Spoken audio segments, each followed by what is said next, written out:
Concept: two-factor theory. The American psychologist Hertzberg called the things that a person thinks he deserves as health factors. If you give a person something and he is overjoyed and says, "That's great," that something is called a motivator. In 1959, Herzberg proposed the famous dual-factor theory. People don't get motivated because of the health factor. On the contrary, it does not matter if there is no motivating factor. But if there is, it will be highly motivated. Case study. Every year, we give out moon cakes at Mid-Autumn Festival, but it is very troublesome to do so, and employees do not like to eat them.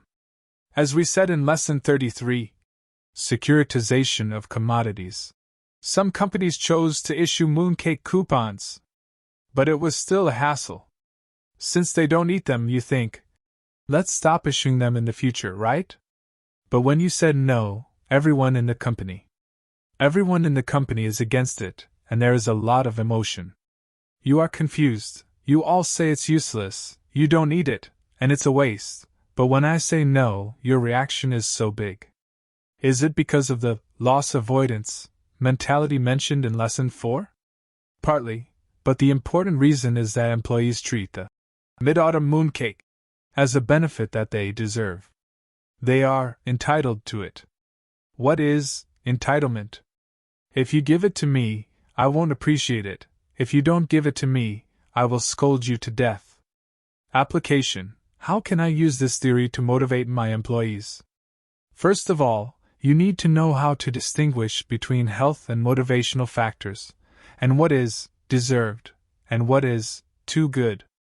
Wellness factors usually include environment, benefits, equity, and wages, etc. Why is salary a health factor?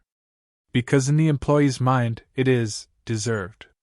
The motivating factor is usually the opportunity to perform, the joy, and the sense of accomplishment that comes with the job. In addition to these, bonuses are an important motivating factor, corresponding to wages. Getting a bonus for good work will make the employee very happy. Therefore, the combination of salary and bonus is the most basic two-factor motivator. Second, study more about motivating factors and human nature. Healthcare factors need to be satisfied, but it is the motivating factors that really motivate the employees. How to do it? The key is to make employees feel too good. The psychology of adaptive bias, taught in Lesson 17, can come into play again. As an aside, have you noticed that many management methods are proposed by psychologists? As managers, we have to think about the psychology of people or human nature and study more. In the adaptive bias, we have talked about accidental happiness, that is, using accidental and unpredictable incentives to make employees feel great. Third, prevent the motivational factor from becoming a health care factor. Because of the existence of adaptive bias, motivators will become health care factors if they are used too much. Managers should know how to use comparative happiness to avoid it. Summary: understanding two-factor theory.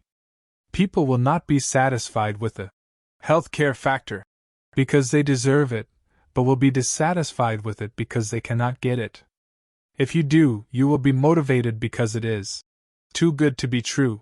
Based on Herzberg's two-factor theory, Noriaki Kano, a professor at Tokyo Institute of Technology, later proposed the famous Kano satisfaction model. He said it is the same for users. I, for example, have never been grateful for a hotel providing clean sheets, but once I was unexpectedly surprised to see, on my room table, an open copy of the Financial Times, an interview with me.